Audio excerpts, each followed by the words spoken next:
마음이 든든하오니 주여 내가 살 동안 인도하여 주소서. 주여 주여 나를 인도하소서. 마른 세상 살 동안 주여 인도하소서. 피난처인 예수여 세상 물결 험할 때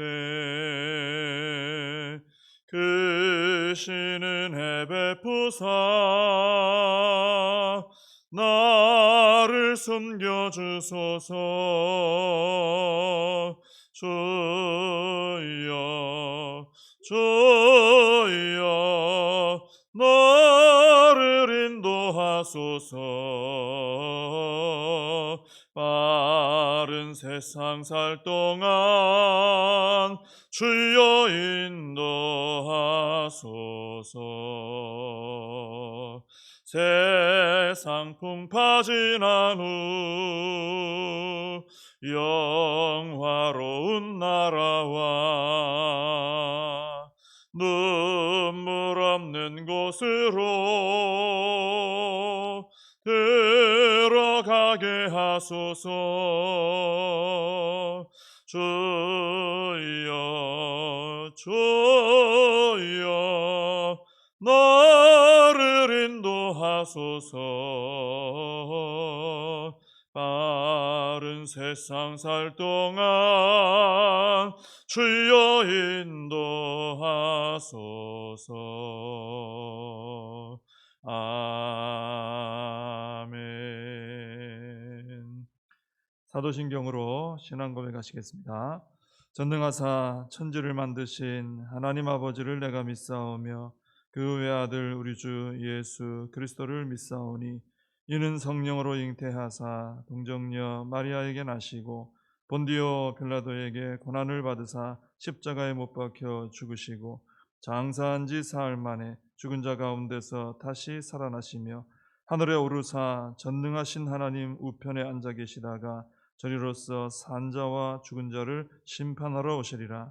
성령을 믿사오며 거룩한 공회와 성도가 서로 교통하는 것과 죄를 사하여 주시는 것과 몸이 다시 사는 것과 영원히 사는 것을 믿사옵나이다. 아멘.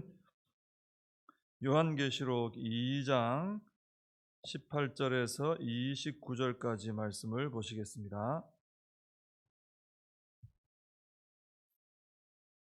요한계시록 2장 18절에서 29절 봉독해 드리겠습니다.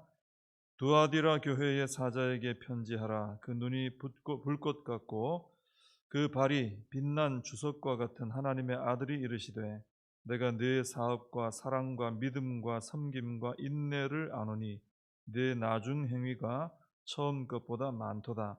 그러나 네게 책망할 일이 있노라. 자칭 선지자라 하는 여자 이세벨을 내가 용납함이니 그가 내 종들을 가르쳐 꾀어 행음하게 하고 우상의 제물을 먹게 하는도다. 또 내가 그에게 회개할 기회를 주었으되 자기의 음행을 회개하고자 하지 아니하는도다. 볼지어다 내가 그를 침상에 던질 터이요 또 그와 더불어 간음하는 자들도 만일 그의 행위를 회개하지 아니하면 큰 환난 가운데에 던지고 또 내가 사망으로 그의 자녀를 죽이리니 모든 교회가 나는 사람의 뜻과 마음을 살피는 자인 줄 알지라. 내가 너희 각 사람의 행위대로 갚아주리라. 두아디라에 남아있어 이 교훈을 받지 아니하고 소위 사탄의 깊은 것을 알지 못하는 너희에게 말하노니 다른 짐으로 너희에게 지울 것은 없노라. 다만 너희에게 있는 것을 내가 올 때까지 굳게 잡으라. 이기는 자와 끝까지 내 일을 지키는 그에게 만국을 다스리는 권세를 주리니 그가 철장을 가지고 그들을 다스려 질그릇 깨뜨리는 것과 같이 하리라. 나도 내 아버지께 받은 것이 그러하니라. 내가 또 그에게 새벽별을 주리라. 귀 있는 자는 성령이 교회들에게 하시는 말씀을 들을지어다. 아멘. 오늘은 두아디라 교회에게 주신 편지의 내용입니다. 오늘 18절에 보면 오늘도 예수님을 소개하시죠. 스스로 소개하시는데 그 눈이 불꽃 같고 또 그 발이 빛난 주석과 같은 하나님의 아들, 이렇게 표현을 하고 계십니다. 우리가 불꽃 같은 눈동자로 지키시고 뭐 그런 얘기 하잖아요. 그러니까 불꽃 같은 눈으로 정확하게 지켜보시고 또 행한 대로 심판하시는 주님의 모습을 이렇게 표현을 한 것입니다. 오늘 19절에 보시면은 또 칭찬이 먼저 나오죠. 두아디라 교회를 향한 칭찬이 나오는데, 두아디라 교회, 주님이 또 아신다 하는 게 있습니다. 주님은 교회를 잘 아시기 때문에 아신다 하고 먼저 말씀하시는데, 두아디라 교회의 사업과 일을 말하죠. 사랑과 믿음과 섬김과 인내를 안다 그러십니다. 주님이 보시기에 두아디라 교회는 열심히 주의 사업에 힘썼어요. 근데 그 주의 일을 힘쓸 때 참 태도도 좋아요. 사랑과 믿음을 가지고 주의 일에 힘쓰는 겁니다. 그리고 섬김과 인내를 가지고 꾸준히 섬겨 나가는 거죠. 이런 것이 주님 보실 때 참 보기 좋았다는 거죠. 네, 너 참 그 잘하는 거 내가 보고 알고 있다, 이렇게 칭찬하십니다. 근데 더 좋은 것은 뭐냐면은 두아디라 교회는 나중 행위가 처음 것보다 많다. 처음에 잘 시작했는데 뒤에 더 좋더라, 이게 더 좋더라. 더 풍성하더라. 그러니까 주님이 보실 때 참 일을, 주의 일을, 선한 일에 힘을 많이 쓰는데 뒤로 갈수록 점점 더 잘하는 거죠. 그래서 이 두아디라 교회는 이 주의 일에, 주의 사업에 힘쓰고 또 사랑하고 또 믿음으로 행하고 섬기고 인내하고 하니 참 귀한 것들 아닙니까? 하나하나가 다 귀한데, 이런 부분에서 두아디라 교회는 주님 보실 때 꾸준히 성장을 하고 있는 거예요. 점점 성장하고 덩치만 커지는 게 아니라, 규모만 커지는 게 아니라 또 성숙해지고 깊어지는 거죠. 높아지기도 하지만 또 깊어지기도 하는 이런 모습이 있었다는 겁니다. 참 좋은 모습이죠. 그래서 오늘날에도 교회가 이런 모습이 되면 좋죠. 우리 주님께서 기뻐하시는 그런 모습들, 그런 것이 커지기도 하고 성장하고 또 깊어지고 성숙해지기도 하고, 이런 모습이 있으면은 주님 보실 때 참 기쁨을 드릴 수 있는 건강한 교회 모습이 될 수 있겠죠. 자, 그런데 칭찬이 다소 이제 짧게 한 구절로 끝나고 그 다음에 좀 다소 긴 책망이 나오고 있습니다. 이 두아디라 교회의 문제는 뭐냐면은 자칭 선지자라 하는 여자 이세벨을 용납한 것입니다. 이 사람은 주님이 인정해준 선지자가 아니고 자칭 내가 그냥 알아서 선지자. 또 이세벨을 그랬는데, 이 두아디라 교회에서 이 악한 일을 하는 이 여자가 진짜 이름이 이세벨이라기보다는 구약의 이세벨이 있잖아요, 그죠? 가장 악했던 구약의 그 이세벨에 빗대어서 이 여자가 그런 여자다, 이런 의미로 사용한 것 같습니다. 구약에 나오는 이세벨이 어떤 사람입니까? 이방 여자인데 아합 왕의 아내가 되면서 이 우상을 가지고 들어와 가지고 이스라엘이 우상 숭배하게 만든 여자예요. 근데 오늘 여기 나오는 두아디라 교회에 있는 이세벨도 성도들을 가르쳤는데 엉뚱한 걸 가르쳐서 꿰어서 행음하게 하고 우상의 재물을 먹게 하고 이랬다는 거죠. 근데 두아디라 교회가 문제가 뭐냐면은 이것을 물리쳐야 되는데 용납을 해버린 거예요. 받아들인 거죠, 이 사람의 가르침을. 이 이세벨의 악행을 좀 이해를 하려면은 당시에 길드라는 그런 조합을 좀 이해를 해야 됩니다. 이 길드는 이제 상인 조합 같은 것인데요. 여기는 이제 굉장히 엄격하고 좀 강한 조직입니다. 들어가고 나오고 하는 걸 내가 알아서 뭐 들어갈 수도 있고 나올 수도 있고 이런 게 자유로운 게 아니고요. 집안 대대로 가입이 돼 있고 무조건 여기는 참여를 해야 되고, 또 내가 싫다고 해서 뭐 뛰쳐나올 수 있거나 그런 것이 아닙니다. 이 길드에서 하는 무슨 모임이든지 반드시 참여를 해야 되는데 그러지 않으면 불이익이 있기 때문에. 근데 이 모임에 가면 뭐가 문제냐면은 이 사람들은 그 조직 안에서 섬기는 우상이 있는 거예요. 그래서 반드시 그 우상에게 제사를 해야 되고 절을 하는 거죠. 그리고 그 제사한 음식을 같이 나눠 먹어야 되고, 심지어는 이 고대 그 이방 신전에 제사하면은 반드시 거기에 그 성적으로 아주 타락한 그런 모임이 되어버립니다. 그런 일에도 행음하는데도 또 동참을 해야 되는 거예요. 그러니까 우상에게 절해야 되죠. 우상에게 절하고 또 음식을 먹어야 되죠. 또 아주 이 성적으로 타락한 그런 모임에 또 가담을 해야 되죠. 이게 참 문제가 심각한 것이죠. 근데 먹고 살려면 반드시 여기를 또 가입을 해야 되는 거예요. 너무나 이게 강하게 되어 있기 때문에 그게 안 들어가면은 뭐 엄청난 불이익을 경험하게 되는 거죠. 다 잃어버리게 되는 거죠. 모든 유익을.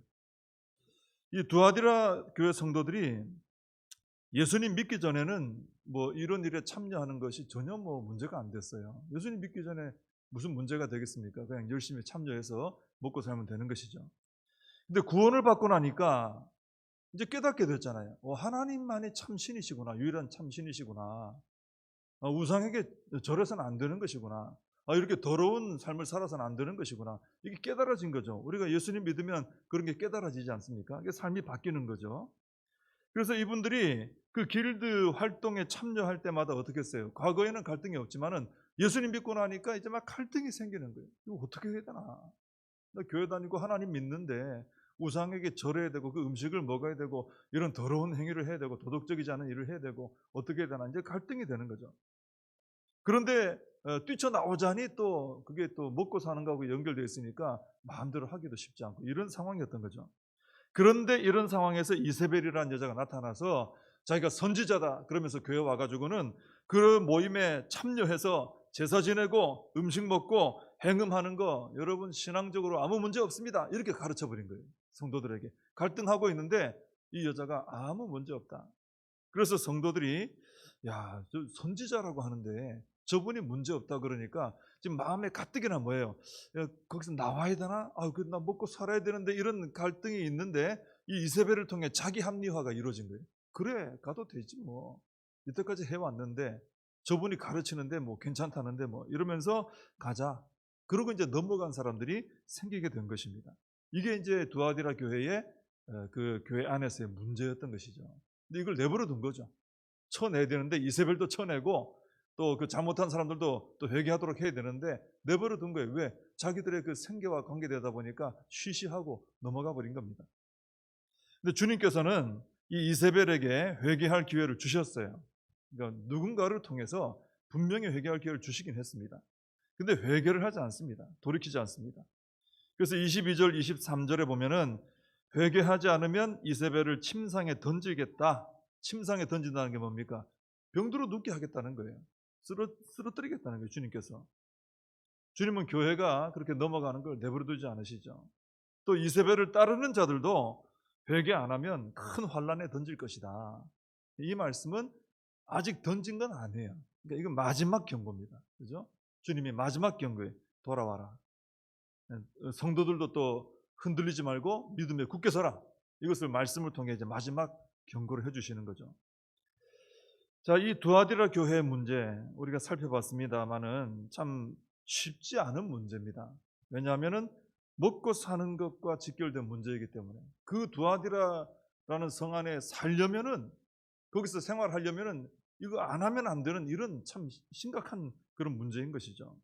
그래서 오늘날에도 뭐 사업을 하거나 직장 생활을 하거나 또 우리 여러 지역사회 사람들과의 관계 속에서 살아갈 때 그런 경우가 있을 수 있거든요. 신앙 양심에 거리끼는데 그 속에 있기 위해 불이익 당하지 않기 위해 그 속에 있어야 되는, 어울려야 되는 이런 경우들이 이 오늘날에도 얼마든지 있습니다. 이때만 있었던 게 아니고 지금도 얼마든지 있는 것이죠. 근데 분명한 것은 뭐냐면은 우리가 어떤 원리를 가지고 있어요. 원칙을 가지고 있어야 되는 거죠. 하나하나의 어떤 케이스마다 상황마다 다 지금 뭔가를 얘기할 수는 없어요. 그럼 본인이 이제 하나님 앞에서 기도하면서 거기서 적용을 해야 되는 것인데 분명한 것은 주님께서 용납하지 않으신 것, 이건 아니다라고 하신 것, 또 심판하게 된다, 심판할 내용이다라고 하신 것에 대해서 거기에 대해서 내 생각만으로 이거 받아들인다거나 괜찮겠지, 또는 합리화를 한다거나 또는 내 유익을 위해서 받아들이거나 하는 이런 태도를 보여서는 안 된다라는 거예요. 주님이 분명히 아니다라고 한 것에 대해서 내가 그것을 내가 스스로 용납해버리면 두아디라 교회 같은 문제에 빠지게 된다는 것이죠. 24절에 보면은 두아디라 교회에도 이세벨의 교훈을 받지 않고 사탄의 깊은 것과 관계 맺지 않은 사람들이 있었어요. 그 빠져 들어간 사람도 있었지만은 불이익이 있어도 잘라내고 참여 안 한 사람도 있었다는 거예요. 주님께서는 그들이 그 믿음을 지키기 위해서 얼마나 힘든지 다 아셨습니다. 그래서 24절에 다른 짐으로 너에게 지울 것은 없다 하시면서 25절에서 하나의 당부 명령을 하나 하시죠. 너희에게 있는 것, 즉 진리의 말씀이죠. 그것을 주님 오실 때까지 굳게 잡으라. 지금 잘하고 있다. 끝까지 진리를 붙들고 싸워라. 이렇게 말씀해 주신 겁니다. 그렇게 해서 이 싸움에서 이기고 진리를 끝까지 지키면은 주님 약속하시죠. 만국을 다스릴 권세를 너희에게 주겠다. 주님과 함께 왕노릇하게 하겠다. 또 28절에 나오는 것처럼 새벽별을 주겠다. 이 새벽별은 주님이시죠. 주님 내가 너희에게 선물로 가겠다. 이게 나로 주겠다. 이보다 더 큰 보상이 없죠. 그러니까 믿음의 싸움은 싸울 만한 가치가 있는 싸움이고 지킬 만한 가치가 있는 그런 진리라는 것을 우리가 알게 되는 것이죠. 그리고 여기서 또 하나 깨닫게 되는 것은 이 땅에서 참 고통스럽게 힘든 싸움, 믿음의 싸움은 그건 기한이 있다는 거예요. 근데 주님이 주시는 그 선물, 나중에 보상해 주시는 만국을 다스릴 권세, 새벽별을 주시는 이런 은혜는 이건 영원하다 이것입니다.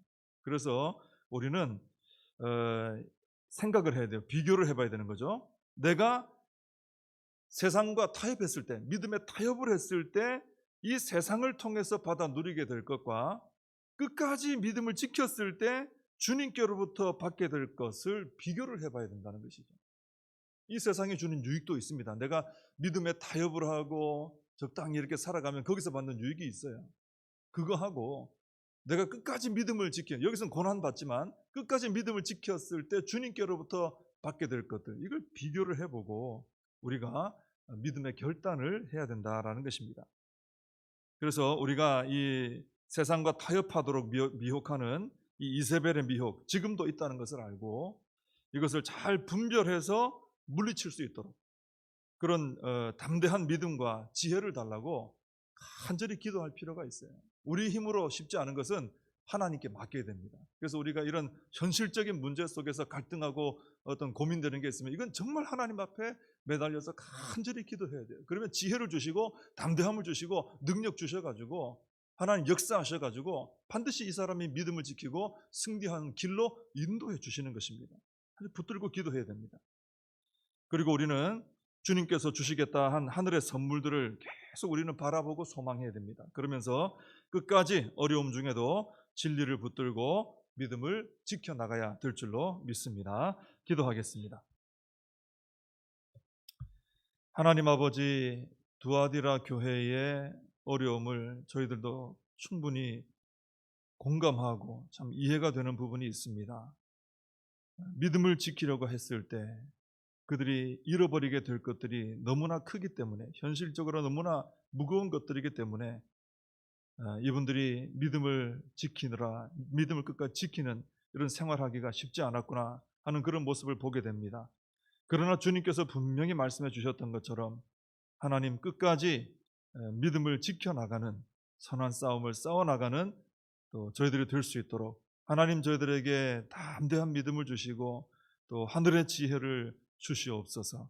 하나님께서 주님 주시는 지혜를 가지고 능력을 가지고 이 땅 가운데서도 지금도 계속해서 이세벨의 미혹은 있습니다. 또 현실 속에서의 믿음의 타협을 하고자 하는 그런 미혹도 많이 있습니다. 그때마다 우리가 믿음을 지켰을 때 주님께서 약속하시고 주시는 것들을 바라보게 해주시고 간절히 기도해서 우리 하나님 주시는 지혜와 능력으로 이 모든 어려움들을 이겨내고 끝까지 믿음을 지켜나가는 저희들 모두가 되게 하여 주시옵소서. 예수님의 이름으로 기도하옵나이다. 아멘. 주님과 주신 기도로 예배를 마칩니다. 하늘에 계신 우리 아버지여, 이름이 거룩히 여김을 받으시오며 나라의 임하옵시며 뜻이 하늘에서 이룬 것 같이 땅에서도 이루어지이다. 오늘날 우리에게 일용할 양식을 주옵시고 우리가 우리에게 죄진 자를 사하여 준 것 같이 우리 죄를 사하여 주옵시고 우리를 시험에 들게 하지 마옵시고 다만 악에서 구하옵소서. 대개 나라와 권세와 영광이 아버지께 영원히 있사옵나이다. 아멘. 말씀 붙들고 함께 기도하시고 이 나라 민족을 위하여 기도해 주시고 코로나 사태가 속히 해결될 수 있도록 기도해 주시고 우리 교회와 다음 세대 부흥의 역사를 위해서 또 우리의 사명을 붙들고 함께 기도하겠습니다.